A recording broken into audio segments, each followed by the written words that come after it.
Hi, in today's video what we're going to be doing is going over in SketchUp and we're going to make a couple templates. I'm going to be on the virtual pinball drilling some holes, and I don't want these holes to interfere with the television that's going inside. Basically we're putting in the flipper buttons and we're also putting in the pinball shooter. So I don't want any of the stuff touching my television or coming anywhere close. So we're going to use templates, and we're actually going to stick these templates on the pinball machine to make sure that they line up properly, and we're going to drill those holes out. The next thing we're going to do is we're going to build a pinball jig for the legs, and we're going to drill the pinball legs where they go and stuff like that. So yeah, stay tuned. So in SketchUp here, what we're going to do is we're going to have a look at where these holes are going to be that we're going to take out. The best thing to do is to go over here to the camera view, and basically we can move this from view. This would be the right side, and this would be the left of our pinball machine, front of our pinball machine. And what we're going to do is we're going to zoom in, and we're going to take this piece right here and put it on a piece of paper, and then we're going to painter's tape that to the front of the cabinet. And see, if we go into view right here, we can go down into face style and then x-ray, and we're going to make sure that there's going to be no interference with the TV that's going inside here at all. If I pan down, you can see that there's a mock-up TV inside this drawing. We're going to make sure that fits, as well as on the side here you can see there's clearance between the TV and clearance between these pinball buttons that we have here as well. So we're gonna go put these templates on the thing, make sure that there's no interference, and then we're gonna drill those templates exactly how we see them right on the drawing here. The first thing that we want to do is we want to turn that x-ray off. So we go into view again, we go to face style, and then we go to x-ray. Make sure the drawing solid. Now we'll just start with the front of the cabinet here, and then we're going to zoom in, and then if you hit your middle mouse button down and you hit your shift key at the same time, you'll have the pan feature open up for you, and then we'll just pan this down. Basically the two edges, okay, we want a little smaller. The two edges that we want are basically this line right here, this line right here, and where this is situated on our drawing. We also want, in our camera view, we want to put that in parallel projection, which is just a very flat view of your thing. Make sure this is checked. Okay, and again, you want to be at the front of your cabinet. Make sure this is hit to the front, and now we can start going to the print section of it. Once you get it all in here, what you want to do is make your window small. So I already have it small from when I was practicing this before I did this video here. So again, we're going to need to pan a little bit. So we hit the shift key down, and then we hit the middle mouse button, and then we pan this over just like so. So we get both of those things in there, and we can actually bump it up just a little bit, and we can pan over just a little bit more, and let's bump it up one more time. Okay, now that we have these, we just go file, and then we go print preview. This is all fitting on one page here, so we just say OK, and then we can see how this looks. So it should only print the one page here, and we should have just this. And basically with a pair of scissors you can cut that out quite nicely. Let's see a bigger how it looks right here. So just, that's the only thing that we're going to print out on that, and we would just hit print, and that would print very nicely on our paper. One more thing I think I should mention in those print options. Let's just go close that out, go file, print. What I wanted to mention was make sure that this fit to page is checked off. We want a 1-to-1 ratio on how this prints, right? We don't want it downsized or anything like that. We want this one-to-one, just so that what we put on our pinball machine is exactly what we're going to get printed on here. Now, everything on this drawing was drawn to scale, so when I grab the measure tool here and I measure over right to the center of this, this is exactly 63 millimeters to the center of that. So, and at the end here, it's exactly 90 millimeters from the edge of that cabinet. All these dimensions are 100% true. Okay. Now, so again, so we would just make that goes down as small as possible. You go File, you go Print, you say OK, everything's right here the way it is, and then you would just oh, I actually printed it by mistake. I didn't mean to print it, but I guess I can waste the paper. I've already done this already. Anyway, make it full size again. And the next thing we want to do is we want to do the left and right side. So let's start with the left. And this is exactly what we need. We got a lot of blue here, so let's just go to the corner of the cabinet and let's zoom in a bit. And then let's use our pan tool and just pan that over into the corner, just like so. We want a little bit of blue just so that we have the two edges like this and like that. And then let's move this down. Again, when we're down here and it's so small, it might cut off a bit. So what we want to do is hit the Shift key and pan that, and the middle mouse button, and then we want to pan that over just so we can see it. And I think we're good right there. We definitely want both of these in place here. So we're going to go File, we're going to go Print. Oh, not Print. File, Print Preview, one-to-one. We're going to see what that looks like, and that will be just fine for us. We just cut this out and then we put that on our pinball machine. It is the exact same steps on the right side of the machine, so I'm not going to go over that a third time, but let's go and get this done on the virtual pinball machine.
Probably wondering why I'm wearing a toque and basically a headset on here.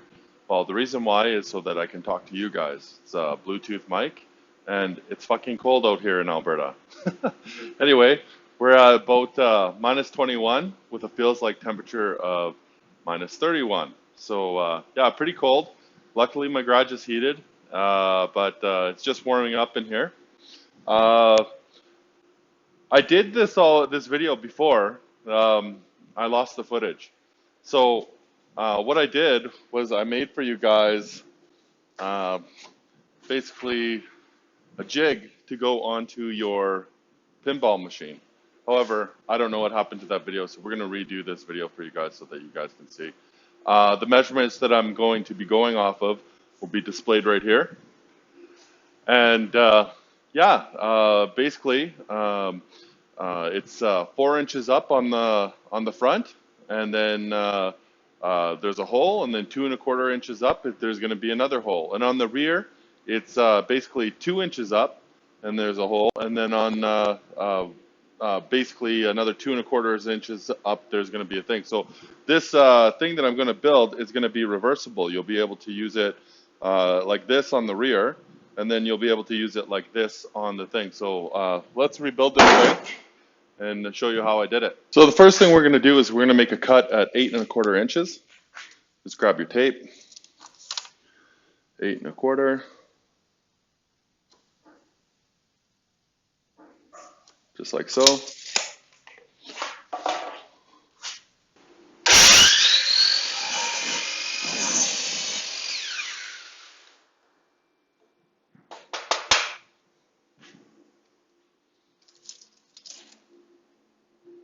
Eight and a quarter, perfect.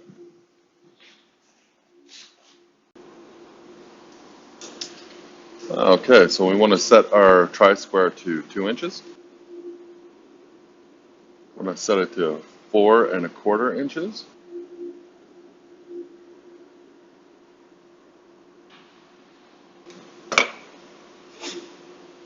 Just want to make a line and the line. Some 2x4s basically measure 3.5. Most of them are standard at 3.5. So basically, what you want is 1.75 inches.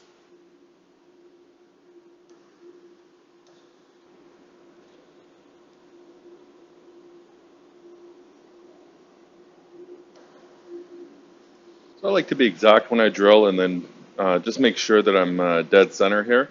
I know I was just a little bit under this line a little bit, so I'm going to just hit it with a punch, and then I'm going to drill there.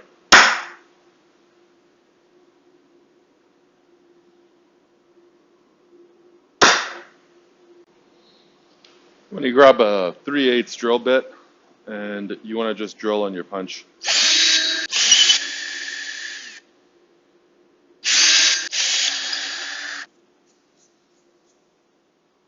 So what works the best for this is 2x2, but I only have 2x4, so I'm going to have to rip this. Give yourself an extra little bit of length. We're going to cut about 20 inches, and just basically we want 16 inches, just 4 inches of trim, just to make it a little bit longer. And yeah. Okay.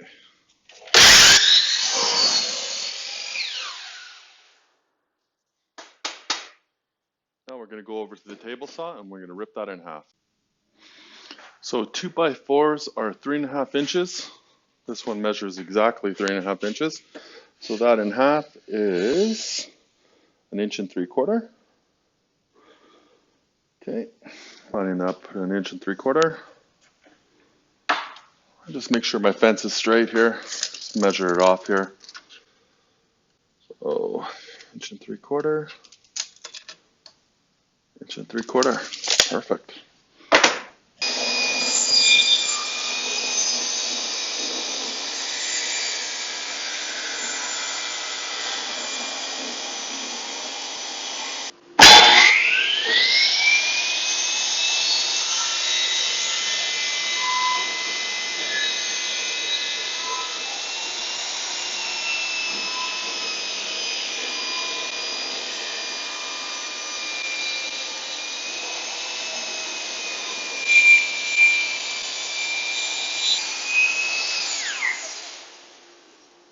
Okay, let's have a look at our workpiece.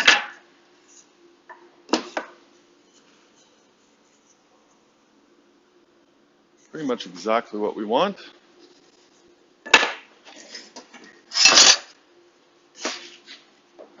See our angle here. Yeah, loving that. Okay, perfect. Now our next thing is to measure this at 8.25 inches.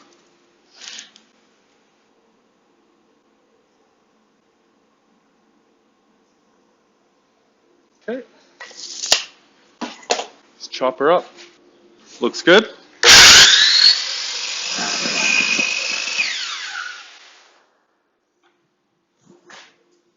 Perfect. We need another one of those.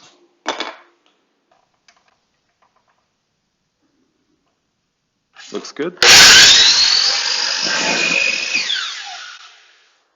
Perfect.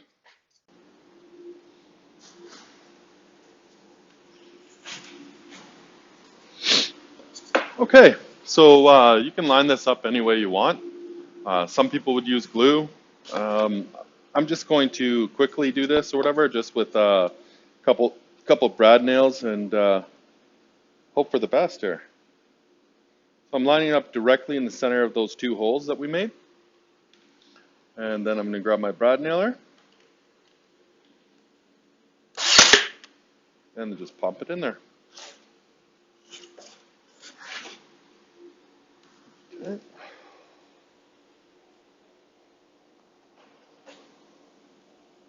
Directly in the center. Perfect. Oh, just a couple more brads.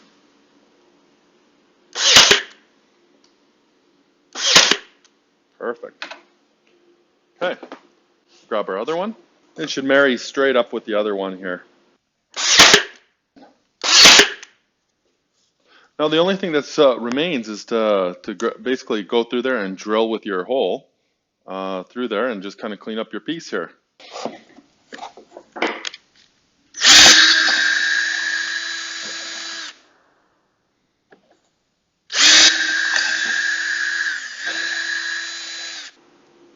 From the bottom of the cabinet, that'll line up perfectly right there, and you'll be able to drill your holes.